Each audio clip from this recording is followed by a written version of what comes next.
আজ রবিবার সকালবেলা বারাকপুর লোকসভা কেন্দ্রে বিজেপি প্রার্থী অর্জুন সিং কাকিনাড়া ধানকোল মোড় থেকে কেউটিয়া মোড় ইটভাটা পর্যন্ত বিজেপি কর্মীদের সাথে নিয়ে বাড়ি বাড়ি ঘুরে প্রচার সারলেন। প্রচার শেষে অর্জুন সিং বলেন, সন্দেশখালী ঘটনায় আইপ্যাক দিয়ে ভয়েস বিকৃতি করা হয়েছে। 2021-এ ইলেকশন কমিশনেও লোক ঢুকিয়ে রাখা হয়েছিল বিভ্রান্তি ছড়াবার জন্য। পুরোটাই ফেক আছে, মানুষ সেটা বুঝে গেছে। সন্দেশখালী আন্দোলনকে চাপা দেবার জন্য এটা করা হয়েছে। যেখানে মায়েদের বোনেদের ইজ্জতের ব্যাপার আছে সেখানে এসব দিয়ে চাপা দেওয়া যাবে না। মুখ্যমন্ত্রী বাংলার মায়েদের বোনদের কলুষিত করছেন এসব করে।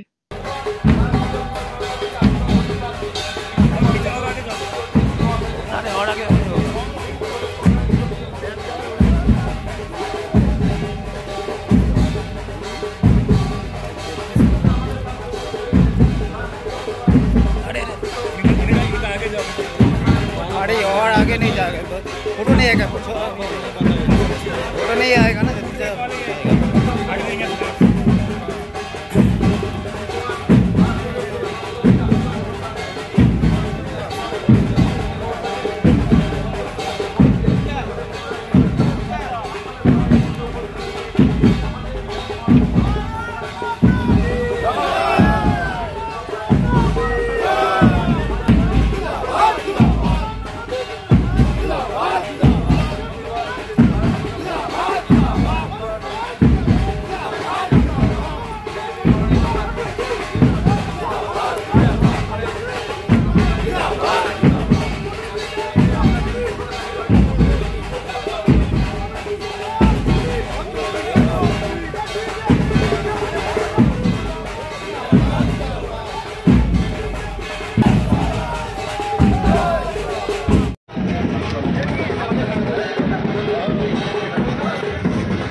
দেখতে পাচ্ছ তো, বলো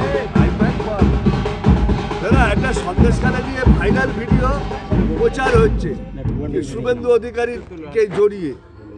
বলছি যে বিষয়টা কি? কিছু বিষয় নেই, আইপ্যাককে দিয়ে এইসব করানো হয়। আপনারা জানেন আইপ্যাককে দিয়ে লাস্টে 2021-এ ইলেকশন কমিশনেও লোক ঢুকিয়ে রাখা হয়েছিল। তো আইপ্যাককে দিয়ে এইসব করাতে বিভ্রান্ত ছড়াবার জন্য পুরোটাই ফেক আছে। ওতে মানুষ উপরে কোনো ইফেক্ট নেই, ও টোটালি মানে ডক্টর করে এইসব করানো হয়। এটা কি সন্দেশখালী চাপা দেওয়ার জন্য?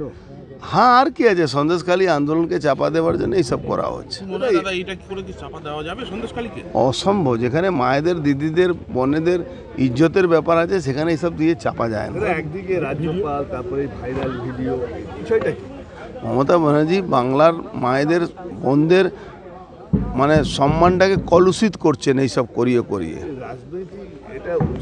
মমতা ব্যানার্জি রাজনীতি করেন না। মমতা ব্যানার্জি নিজের ক্ষমতায় থাকার জন্যে মানে বাংলার যত ক্ষতি করার আছে উনি করবেন।